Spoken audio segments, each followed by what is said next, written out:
This is a Commodore News Update.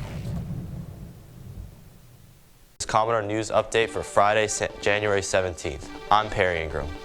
The boys and girls swim team had a successful meet beating Granby. Blake Johnson won the 500 free and the 200 IM, and Perry Ingram won the 50 free.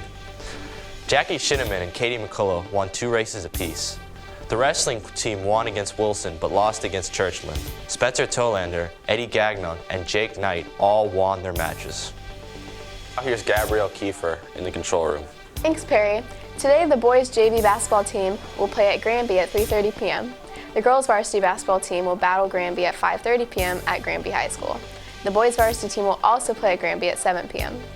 Also today, the indoor track team will be meeting at Liberty University for the Virginia Showcase. On Saturday at 1 p.m., Maury will compete in a theatrical varsity 5A region final at Gloucester High School. On Saturday, the boys varsity basketball invitational will take place at 1 p.m. at Kings Fork High School. That's all for Maury's upcoming events this weekend. Back to you, Perry. Now, here's what's happening at MHS.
This has been a Commodore News Update.